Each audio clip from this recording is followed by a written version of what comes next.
que cada vez que tomemos esta Santa Cena, Señor, recordemos este sacrificio perfecto que tú hiciste para cada uno de nosotros, Señor. Que nos libraste de una muerte eterna, Señor. Y gracias, papá, porque nos permites llevarla a cabo, Señor, cada vez que tengamos, Señor, memoria de ti, Padre, en este sentido, Señor. Gracias, Padre, en el nombre de Cristo Jesús. Amén. Muy bien. Quiero comentarte también que cada domingo que nos reunimos, cada worship night, cada D4, cada discipulado que tenemos, cada reunión donde nos juntamos, y si en esa reunión, por ejemplo, D4 discipulado, tú tienen ahí una guitarra y alguien empieza a tocar, a cantar, tengamos la oportunidad, la posibilidad de escuchar una cuerda, o tengamos la posibilidad de escuchar las cuerdas de nuestra voz de alguien más, donde uno o dos estén reunidos, podamos meternos en adoración y en alabanza. La iglesia no es este recinto, muchachos. Este es un salón construido con cemento, tierra, hormigón, sillas, bancas, madera, techo, acero. Solamente es un recinto. Pero la iglesia la hacemos tú y yo. Tú y yo fuimos llamados y fuimos escogidos y fuimos predestinados, visualizados por Dios como adoradores, que a Él le apasiona y busca incansablemente para poder tener una relación con Él a través de la alabanza y de la adoración. Entonces, ¿por qué te comento esto? Te lo comento porque cada domingo que estamos aquí, cada domingo que tú vienes aquí a presentarte, vienes primero a conocer más de Él, ¿verdad? Porque pues hay nuevos que a veces no conocen, apenas van llegando a la casa de Dios, apenas están llegando a una D4, apenas están llegando a un discipulado, pero muchos de nosotros ya llevamos algún tiempo caminando, ¿verdad?, de la mano del Señor, y tenemos algo un poco más de noción. Esos que ya caminamos mucho tiempo, somos llamados modelos. ¿Modelos para quién? Para los demás. Para afuera, alguien nos está observando. Y si nosotros queremos implementar, ¿verdad?, este modelo correcto de alabanza y de adoración, tú que estás más maduro, es tu obligación poder extender tus brazos, poder abrir tu boca y poder alabarlo, danzarle, cantarle, expresarle. Ahí hay alguien que me está buscando. Ahí hay alguien que quiere encontrarse conmigo. Entonces, cada vez que tú tengas esa oportunidad, deja a un lado tus pensamientos, deja a un lado tus problemas, deja a un lado tus situaciones, o entrégalas en ese momento al Señor y entrégate en espíritu y en verdad, para en ese momento ser el adorador que Dios necesita que seamos. ¿Estamos bien? ¿Estamos de acuerdo? Muy bien, entonces, ¿crees tú que la próxima ocasión que nos reunamos podamos hacerlo mejor que hoy? ¿Crees tú? No se te va a olvidar saliendo ahorita a la 1 de la tarde y empezamos a retomar a lo mejor cosas que traemos en casa, con la familia, con los niños, ¿verdad? A lo mejor tenemos un compromiso, una fiestecita. ¿No se te va a olvidar que el próximo domingo podemos hacerlo mejor? ¿Podemos entregarle mejor nuestro corazón a Dios? Decirle, Señor, y a lo mejor para muchos 1 hora es demasiado, para otros es poco, para otros está bien. Pero siempre es bueno empezarle a dar más y más y más, y es como el Señor irá obrando en cada uno de nosotros. Aunque la obra la hace al aceptar a Cristo, cuando aceptamos a Cristo en nuestro corazón, Él hace la obra en nosotros. Pero conforme nosotros le vamos cediendo nuestros corazones en los rincones que a veces no entregamos, es donde vamos madurando más y más y más, siendo ¿a la qué? A la estatura perfecta que Él desea de cada uno de nosotros. Amén. Muy bien.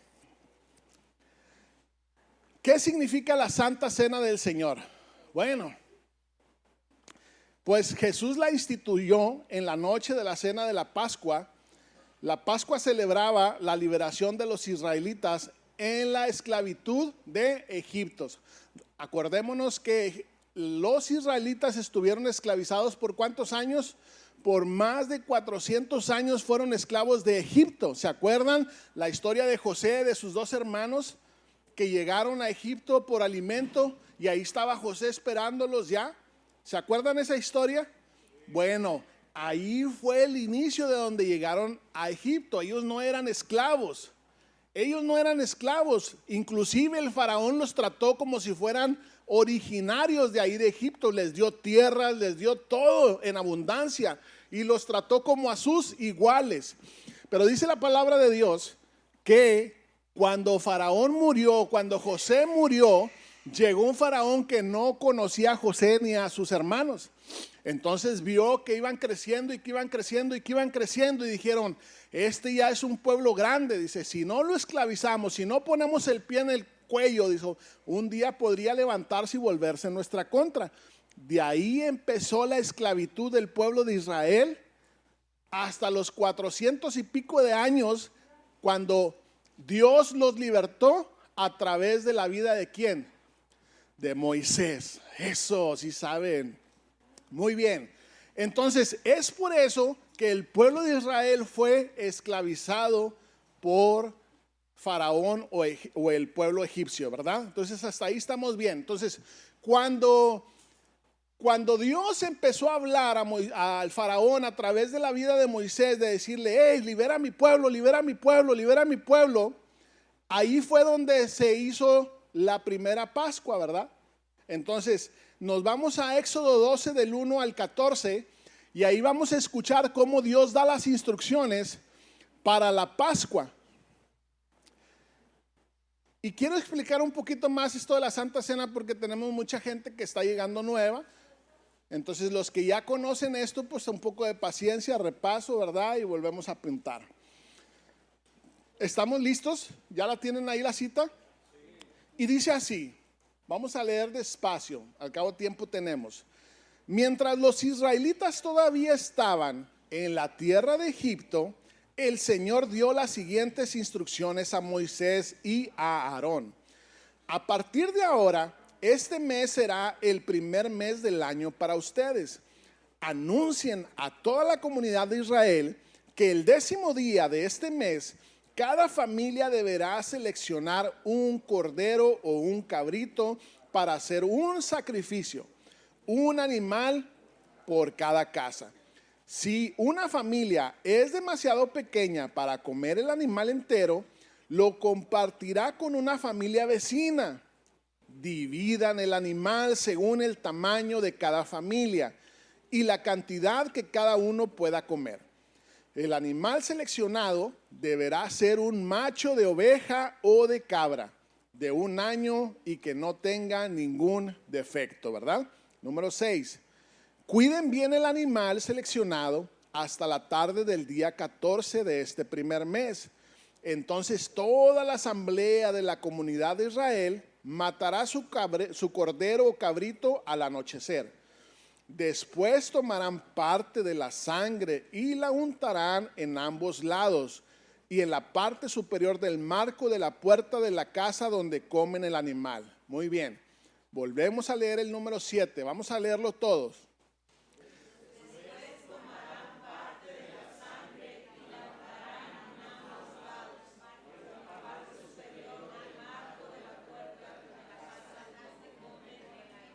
Muy bien, el 8. Esa misma noche asarán la carne al fuego y la comerán acompañada de hojas verdes y amargas. ¿Hojas qué? ¿Y era la carne qué? ¿Cómo? Asada, muy bien. Asarán al fuego el animal entero con la cabeza, las patas y las entrañas. O sea, nada se pierde. No dejen ninguna sobra para el día siguiente. Quemen todo lo que no hayan comido antes de la mañana. Estas son las instrucciones para cuando coman esa comida. Estén totalmente ¿qué? Vestidos. Lleven ¿qué? Y tengan ¿qué? En la mano. Coman deprisa porque es la Pascua del Señor. esa noche pasará por la tierra de Egipto y heriré de muerte y a la primera cría macho de los animales en la tierra de Egipto. Ejecutaré juicio. ¿Ejecutaré qué? Juicio contra todos los dioses de Egipto, porque yo soy el Señor. Pero la sangre sobre los marcos de las puertas servirá de señal para indicar las casas donde ustedes estén. Cuando yo vea la sangre, ¿cuándo qué?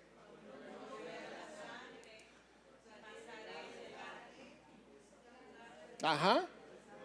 Pasaré de largo, esa plaga de muerte no los tocará a ustedes cuando yo hiera la tierra de Egipto. El 14. Este será un día para recordar cada año de generación en generación. Deberán celebrarlo como un festival al Señor. Esta es una ley para siempre. Muy bien. Esto es Biblia y fue bastante, ¿verdad? ¿Para quiénes fue más de lo que leímos en toda la semana? Muy bien, ojo con eso, ok, cuidado con eso. Tenemos que leer más en la casa que lo que podemos leer aquí, ¿sí? Muy bien, ok. La Pascua era, bueno, entonces de ahí es donde viene la Pascua. Cuando Dios libera de los egipcios, de la mano del faraón, los libera con poder y los libera de una esclavitud. Entonces, si se fijan ahí, dice, la Pascua era un festival designado para conmemorar la liberación de Israel de la esclavitud de Egipto y para recordarle al pueblo de Israel lo que Dios había hecho en él.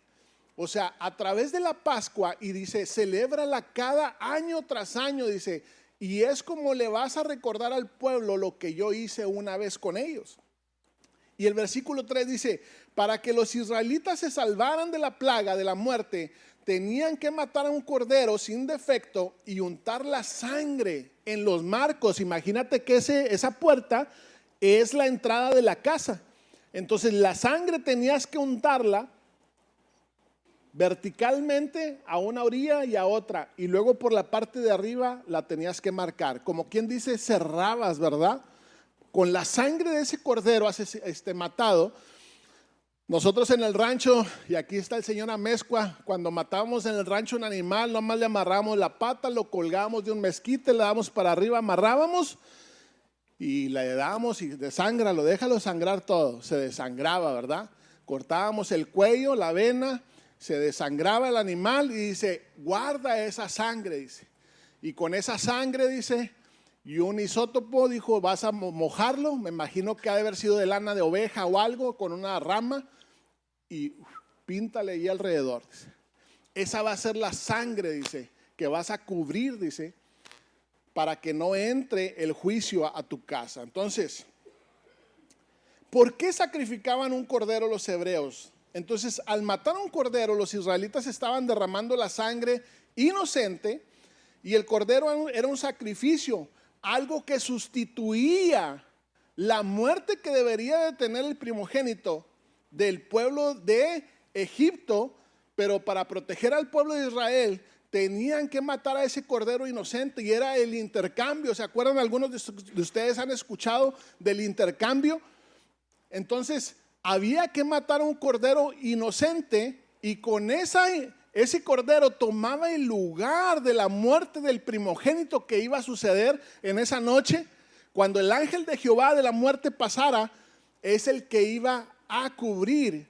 Entonces pasaba el ángel de la muerte y veía esa marca de sangre, decía, aquí alguien ya pagó. Tomo esa sangre y alguien ya pagó por esa, y no me llevo al culpable que hay ahí adentro de esa casa. Eso era lo que veía el ángel que venía a tomar a los primogénitos de Egipto. Tomó desde los primogénitos de las personas hasta los primogénitos de los animales. Entonces sustituía a la persona que se suponía que debería de morir en la plaga. Era la última plaga que venía a Egipto. ¿Se acuerdan que habían mandado plagas de granizo, de ranas, el río se había convertido en sangre, y Faraón no había hecho caso? Decía la palabra de Dios, dice la palabra de Dios, que había endurecido ¿qué? Su corazón. A veces digo, bueno, la iglesia ha visto el poder de Dios, y estoy hablando de la iglesia en general. Entonces, porque decimos, ¿acaso Faraón no pudo ver que todos estos actos? Ahora, recuerda que Faraón tenía algunos magos, hechiceros, y también hacía las mismas cosas, ¿verdad? Se pintaba el río de sangre, y luego los magos y los hechiceros venían y hacían la misma magia, ¿verdad? Y si Aarón soltaba, Moisés soltaba su vara y se convertía en culebra, y ellos también hacían otras. Pero la culebra de la vara de Moisés se comía a las demás. Entonces, ahí es donde Faraón, creo yo, que no pudo identificar realmente el verdadero poderío del Señor, y poder conocer que el Señor es el que da poder al enemigo, pero que el poder de Dios es mucho mayor que el que Él ha otorgado. Entonces, desde ese momento en adelante, el pueblo hebreo tendría un entendimiento claro que para salvarse de la muerte tenía que dar una vida por otra. Entonces, Dios estaba dejando que a través de este sacrificio había que tener un intercambio para poder tener y disfrutar de una vida. En el 11 dice, comer la cena de la Pascua vestidos con ropa para viajar era una señal de fe. Entonces Dios les da unas instrucciones en la Pascua. Dice, maten, hacen, coman todo, pero estén listos, estén vestidos, tengan sus sandalias puestas, tengan su bastón a la mano, porque Dios quería que ellos tuvieran la fe para creer que Él los iba a sacar de ese.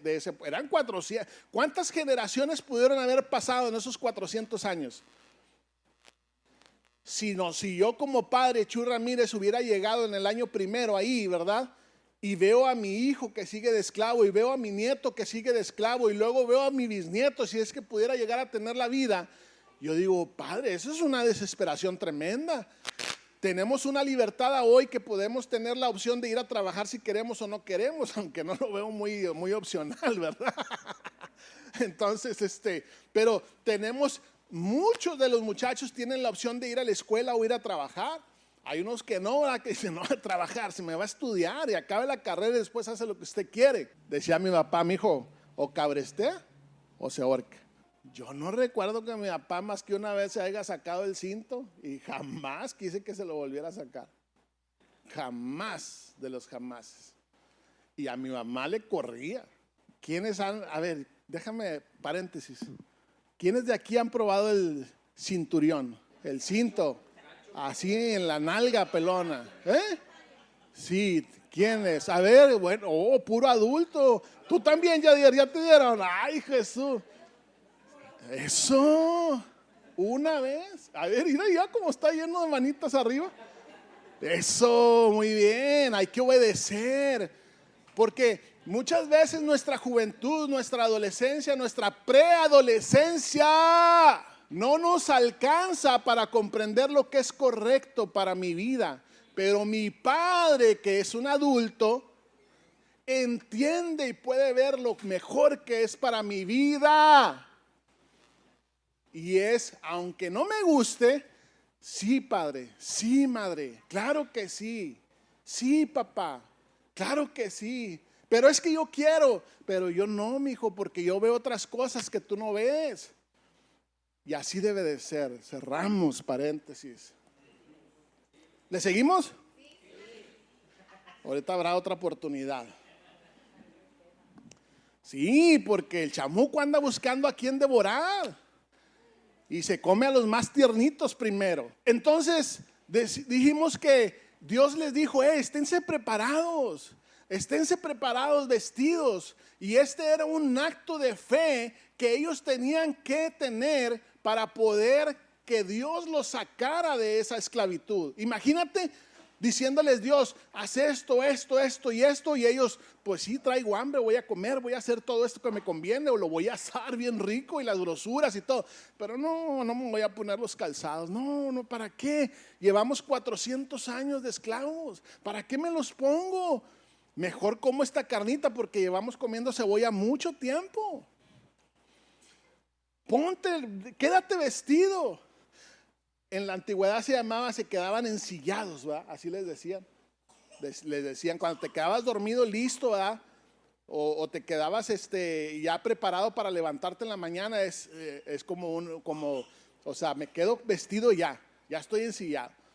Entonces, de esa misma manera Dios les pidió, quédate ensillado, listo para la batalla, listo para irte. Entonces, todo aquel que no actúa, todo aquel que no refleja una acción, es el que no tiene fe para creer que Dios lo puede llevar a otra posición. La acción es la que nos dice a nosotros, o es la que le dice a Dios si tú crees en Él o no crees.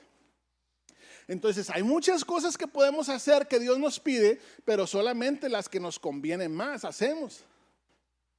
Y las que no nos convienen decimos, no, esto no. ¿Por qué? Porque me causa dolor. Esto no, porque me causa disciplina. Esto no, porque me causa esto. Entonces Dios les dice y les da una instrucción, cámbiate. Quiero que estés listo, quiero que estés al pie del cañón, porque en cualquier momento Faraón dirá la orden de dirá, lárguense de aquí, váyanse a adorar a su Dios, váyanse de aquí. Y todo aquel que no estuviera listo, no iba a salir. Entonces, es una actitud de fe. La Pascua y el Festival de los Panes sin Levadura se convirtieron en recordatorios año tras año, muchachos, de cómo Dios liberó a los hebreos de la esclavitud en Egipto. Cada año el pueblo se detendría totalmente. Totalmente. ¿Sabes lo que es eso? Jefe, pues esta semana deme las vacaciones. ¿Por qué? ¿Sabe por qué? Porque es la Pascua.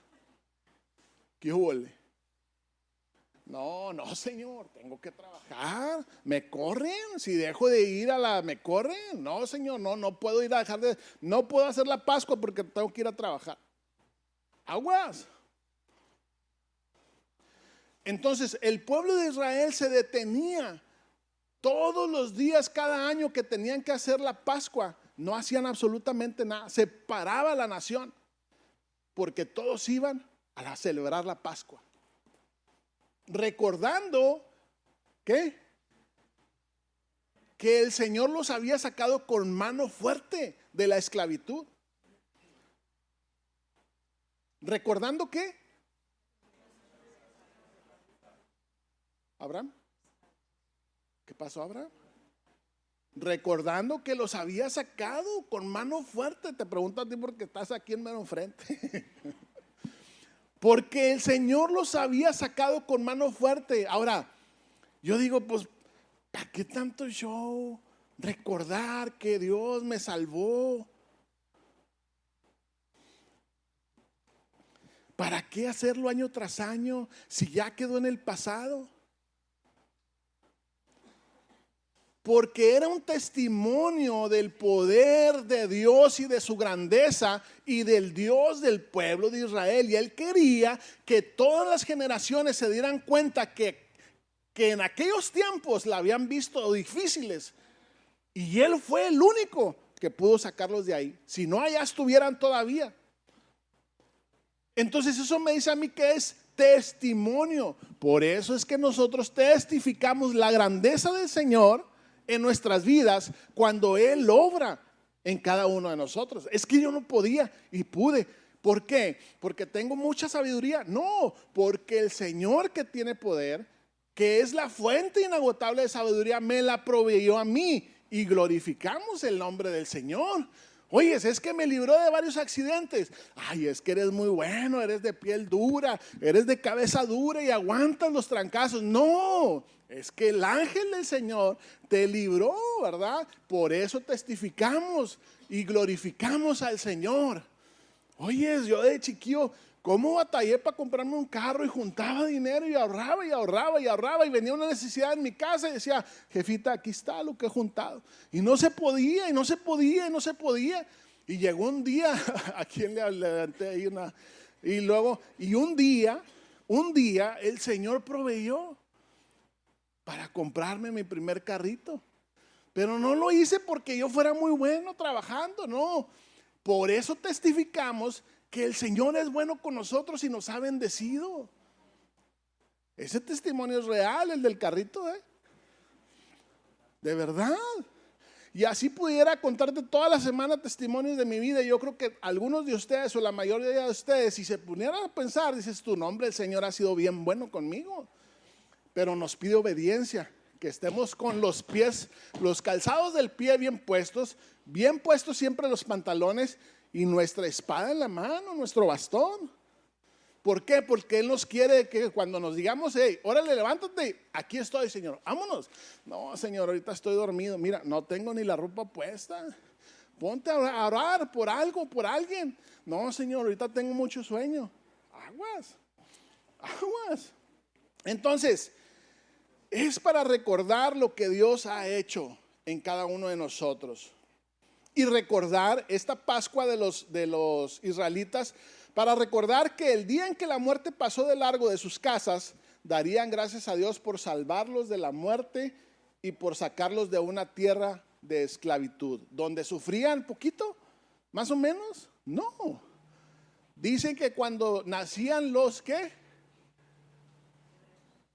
hijos, ¿a cuáles eran los que mataban cuando iban a nacer? ¿Cuál instrucción dio el faraón? Sí.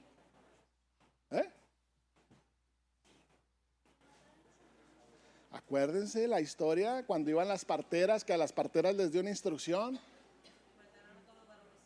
Gracias, amor.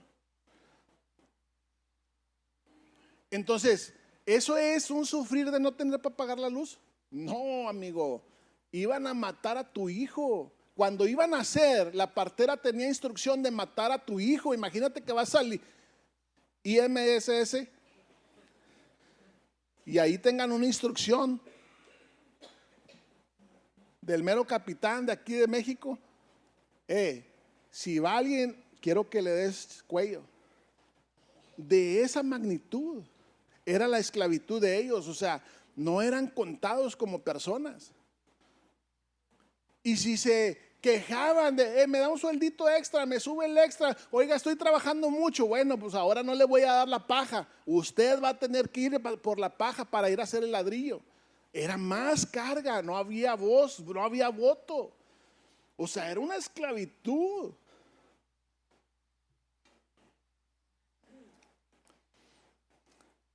Ahora, de la misma manera, la cena del Señor, que es la que compartimos aquí ahorita en casa, la cena del Señor celebra nuestra liberación del pecado, de la muerte de Cristo Jesús. Y no quiero que recuerdes cuando antes que no tenías a Cristo, pero sí recordar lo que Cristo ha hecho ahora en nosotros. Esta es la misma vez que nosotros hacemos ahora la cena del Señor, es para recordar que Cristo murió para liberarnos de nuestra esclavitud del pecado. La cena del Señor es nuestro recordatorio de la Pascua, de la nueva vida en Cristo y de la libertad del pecado. Y aquí vamos a ver Romanos 8 del 1 al 3. Ahí lo tienen. Dice así: por lo tanto, ya no hay condenación para los que pertenecen a Cristo Jesús. ¿Ya no hay qué? Pero es que yo no me siento así. Yo a veces me siento condenado. Acuérdate que es fe, ¿verdad? Es creer que la sangre de Cristo pintó las puertas de mi casa con la sangre de Él y ahora no hay más condenación. No la hay, no la hay. Una cosa es que la creamos y otra cosa es que la tengamos, ¿verdad? Si tú no lo crees, pues no va a hacer efecto.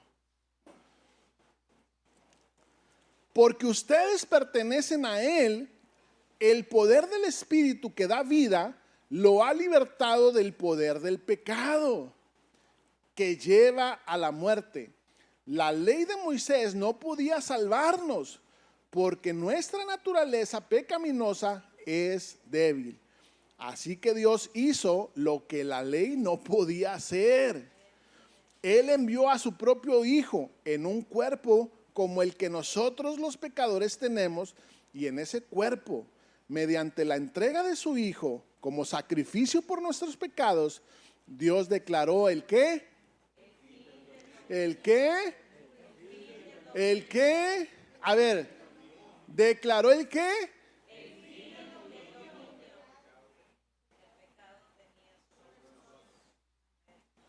El fin del dominio que el pecado tenía sobre... Bueno, pero a lo mejor no es el fin. A lo mejor es algo temporal. A lo mejor nomás es algo mientras yo me sienta bien. A lo mejor es algo mientras, pues si voy yo todos los domingos a la iglesia, nada más. O sea, pero si no leo la Biblia, luego me pasé un día, 2 días, 3 días. No, mi amigo. Si tú has recibido a Cristo Jesús en tu corazón, dice que Dios declaró el fin del dominio que el pecado tenía sobre ti y sobre mí. Así de plano, así de sencillo. Así de fácil, sí. Así de fácil, pero de difícil de poder creerlo en nuestra mente y en nuestro corazón.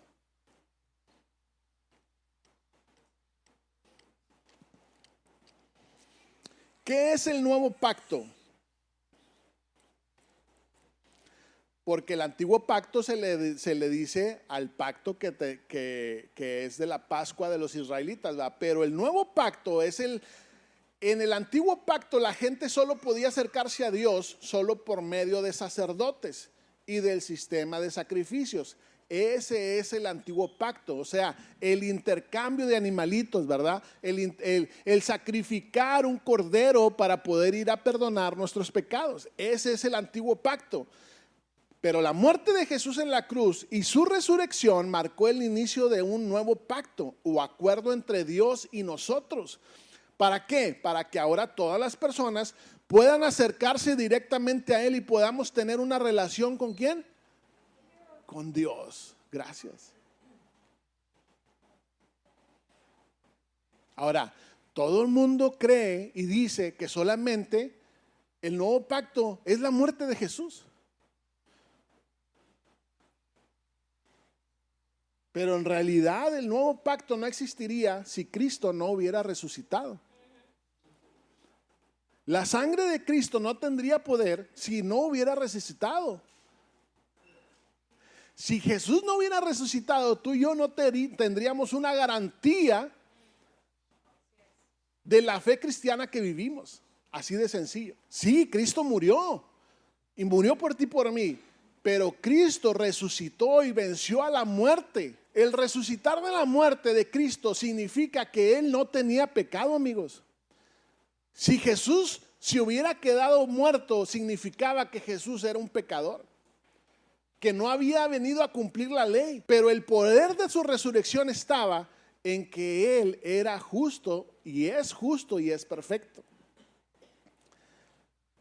Ahora, el nuevo pacto no reemplaza al antiguo pacto, sino que el nuevo pacto cumple con los estándares o con los requisitos que nos exigía el antiguo pacto. Lo vemos en Mateo 5:17. Jesús dijo, y ahí vamos a leerlo por favor, Mateo 5:17. Jesús dijo: no malinterpreten la razón por la cual yo he venido. No vine para abolir la ley de Moisés, o no vine para cancelar, no vine para abrogar. No vine para abolir la ley de Moisés o los escritos de los profetas. Al contrario, dice, vine para cumplir sus propósitos. O sea, Jesús vino y cumplió todo lo que marcaba la ley y los profetas. Hebreos 10, 1, 12, 15 al 18. En Hebreos 10, por favor. Dice: bajo el antiguo pacto, el sacerdote oficia de pie delante del altar día tras día, ofreciendo los mismos sacrificios una y otra vez. O sea, ¿cuándo hacían sacrificio? Día tras día, una y otra vez los mismos sacrificios, los cuales nunca pueden quitar los pecados. Pero nuestro sumo sacerdote se ofreció a sí mismo a Dios como un solo sacrificio por los pecados, válido para siempre. Luego se sentó en el lugar de honor a la derecha de Dios. Y el Espíritu Santo también da testimonio de que es verdad, pues dice, y fíjate bien lo que dice aquí, vamos a leerlos todos juntos, 1, 2, 3. Y el Espíritu Santo también da testimonio de que es verdad, pues dice: este es el nuevo pacto que haré con mi pueblo en aquel día, dice el Señor. Pondré mis leyes en su corazón y las escribiré en su mente. Después dice: nunca más me acordaré de sus pecados y sus transgresiones. Y cuando los pecados han sido perdonados, ya no hace falta ofrecer más sacrificios. Esto es lo que hizo Jesús una vez y para siempre. Entonces, los pecados de cuando Chuy era malo, los perdonó. Los pecados de cuando Chuy es ahora, que a veces pudiera llegar a equivocarse o faltar, me los perdona. Y los que pudiera cometer en el futuro, ya están perdonados. Ya están perdonados, así de sencillo. Ahora, esto no significa que tengo libertad para pecar. No, claro que no la tenemos. ¿Por qué? Porque decimos que todo ¿qué? Me es lícito, pero no todo me conviene. Todo me es lícito, pero no todo me conviene. Entonces, al comer el pan y beber la copa, recordamos que Cristo murió por nosotros y nos sacó de la esclavitud del pecado y nos llevó a una nueva vida llena de victoria. ¿Hay alguien aquí que le ha dado a Dios la victoria? Sí.